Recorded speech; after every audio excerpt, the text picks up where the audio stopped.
exactly right. And that is why I do tell people all the time that this kind of sex The greatest source of entertainment is coming straight out of your own neighborhoods. This is Residential Raw Talent. This show reflects the works and attitudes of local artists. I'm your host. Thank you. And would you tell the viewers out there, how'd you get a degree as a sex expert? Could you tell them that? Well, I had to go through several different certifications. I am a certified master sex expert and sex coach. So really it's just about finding the different programs that are available. Online, of course, there's nothing like that offered here in Columbus, Ohio, so I received all of my certifications online. So it's really just a matter of Googling. There's like Sex Coach U, Lavalleja University, Spencer Institute, just all kinds of different places that offer that program. Awkwardly enough, some thought that they were going to actually be partaking in threesomes. They completely did not understand what Naughty Nights was. And then some, were like, oh, I don't want to speak, I just want to come. So we'll be relying, off of some of the notes that I have from people that have written me. And I also do have a guest here to discuss like the threesomes, the swinging, and all of that fun stuff. But again, that conversation, having that trust, and then mutually agreeing, upon that extra person that's going to be coming in to, the bedroom, or that's going to be coming into your sex life. Both partners, you of course want to be attracted to that person. It comes into play safe sex. Do you want to, have the dental dams and the condoms, or are you wanting this to just be a free-for-all? That has to be a question, that is asked. Are we going to have protection? Are we not? Are we going to know this other person, or are they going to be a stranger? Because there are different factors. If they're a stranger, you know that you can have your encounter, maybe never see them again. But then if they are a stranger, you don't know what they have, what they don't have, their habits and whatnot. But then if it's someone you might feel safer, more comfortable, feel more comfortable asking them about their health history and all of that.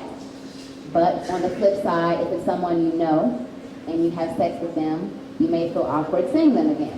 Or you may feel like, they done had sex with my man, or are they going to try to have sex with him again because they know him, or are they going to try to take my lady now because, they've experienced her. So, as I said, communication is key, and it can happen, spur of the moment. And there are couples that spontaneous combustion of the threesomes, foursomes, but that can happen. And there are couples that are just free and open like that in open relationships. But for many of my couples, especially those that come in here into the Naughty Nights, this is something that is, new to them. It's something that they're going to be exploring. So the communication is key, so we can have that really amazing experience, and not have any of the negative aftermath that comes from it. I wrote the story about my very first threesome, and not a good experience at all. So you can read the book and find that out. It's actually pretty kind of funny, but it can go good or it can go bad. And in my threesome, it went bad because the husband, then wanted to just have sex with me, because I'm awesome. So that's, another way, that it can go bad, but, communication is key. We are going to take a very, very quick break, and we're going to come back and talk about fetishes and swinging. If you need to get another drink, it's about to get even a little bit hotter in here, and I'm going to hear from one of my guest speakers. All right, well, I had a really great submission sent to me by a young lady that enjoys threesomes and enjoys actually seeing her man with another woman. And I really appreciated what she wrote. So I want all of you to hear this. And I really enjoyed it because it's from a woman. A lot of times when it's coming from me, people are like, okay, yeah, I hear you, but you're not a real person, you're a sex expert. But this, just a regular lady that loves the happy threesomes and seeing her man with others. So She says, the gratification of observing your partner's sensual indulgence with another, all while experiencing your own level of sexual fulfillment, is unmatched by any other erotic act. While many aspects contribute to the presence of pleasure within a threesome, there are a few major contributors. Visual. Seeing your partner's body is tantalizing, and even more so when you are able to watch it in full action. As the observer, you can see an array of movements and sights that are not afforded when you are directly engaged with your partner. Just as viewing explicit images, print or video, enhances arousal, the act of witnessing your own partner live and up close engaged in sexual activity is customized erotica. Sexual energy. The intensity of arousal and chemistry is magnified thrice over. The interplay of each participant's desires heightens the encounter and provides a unique ebb and flow that creates endless stimulation and interaction. This also contributes to prolonged sexual experience as the act takes on a more seductive tone as more exploration occurs. Bonding. The sharing of this intimate act can add a deeper connection to a relationship between all participants.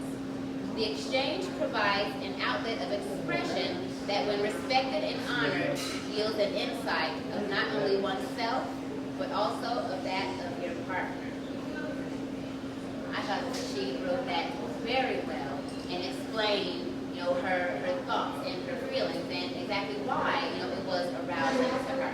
So I really, really like that. If anyone has questions, comments, anything at all, I'm not going to get too much today. But she, also sticks in her pointers as well as to what makes her threesomes so successful. And she says, all participants need to thoroughly understand the desired outcome. All participants must be willing and not, like I said, just doing it, for your partner, doing it just to please them because they want to, but you really don't. Open communication is essential. No hidden agendas, honesty, trust, then respect for desires, limitations, and emotions is required. I want to thank Ms. Tanisha for sending that in. My husband fixes everything in my life, everything. All right, fetishes. Having a fetish is when you project erotic or sexual significance to a non-sexual act or object. So, fetishes, there's an endless list of fetishes. And I'm hoping someone will maybe share theirs in here. But there's, exhibitionism is a fetish. That's, where you actually, are aroused by the thought of someone watching you. Voyeurism, where you actually happen to love watching others. And it's voyeurism, you might just be aroused by watching someone do something as simple as eating dinner, to the voyeurism of, yes, I want to watch you have sex. So there's levels. Just fetishes expand all across the board. There is a fetish where people are aroused by the thought of being robbed. There's, the fetish with urine, fetish with lactating women, fetish with feces. You might have heard of scat play. That's, when they like to play with the poo. Yeah. The necrophilia, enjoying sex with a dead person. Pseudo-necrophilia, when the partner will pretend to be dead. The partner will lie still, not make a sound, be really stiff. Some even will lay in a tub of ice water to lower their body temperature and to make their bodies cold, just so their partner can feel more of that necrophilia. So that's why it's pseudo-necrophilia. So they're not actually dead, but just pretending to be dead. There's fetishes for, and I really love this, there's a fetish that's for stuffed animals, and then there is a fetish that's particular to teddy bears. So I just think that's just so funny that it's categorized stuffed animals and then a specific fetish for the teddy bears. There's a fetish for puppets, people are aroused by puppets, panties, of course, Feet is one of the most common fetishes, feet and toes. That's quite common. Something that's kind of new is tentacle fetish and tentacle sex. That is when a person is aroused by seeing tentacles of an alien or an octopus or a squid. Most will give us the heebie-jeebies. They're actually excited about it, and they have dildos, that are shaped like tentacles, like an octopus tentacle. It has suction on it and everything, so it's very much a real thing. There's fetish called cuckolding. Is anyone familiar with cuckolding? Cuckolding. Yes. Haha, yeah, cuckolding is a fetish where a man enjoys seeing his woman have sex with other men. And then there's cuckweening as well, where the lady enjoys seeing her man have sex with other women. But with this particular fetish, it really goes quite far. Like the woman, the wife, we'll just say the wife, it's a married couple, the wife, the husband, and then there's another woman in a cuckweening situation. The wife cannot have sex with her husband. She is demeaned, she is even beaten, she is demoralized, talked down to, called names, all kinds of things, but she likes it. So that just really goes to show just how really amazing sex is, and just where it can take you, and how all of us are so different, and how many things can arouse us, many surprising things that you may not even know. Like, you may have a fetish right now that you don't even know. And, you won't find out until you try some things and explore your sexuality and try different things. Look at different movies, different porn movies, or online, looking at different sexual activities. You may find something that interests you, and that could actually indeed be a fetish that you've had all along that you just didn't know, and something that takes your sex life to another level. So in knowing that there's all kinds of sexual fetishes, I'm quite sure that everyone in here has their own fetish. Does anyone want to share a fetish that they have? Good. And let me just ask you, what made you choose to be a sex therapist? Before you answer that, I want to say I had this little scenario in mind that, here's Nikki, at the table with her brothers and sisters and mother and father, and they're eating dinner, and mom says and dad says, well, kids, what are you going to do when you grow up? And your brother says, well, I'm going to be a fireman. And your sister says, I'm going to be a nurse. And you say, you're going to be a sex therapist.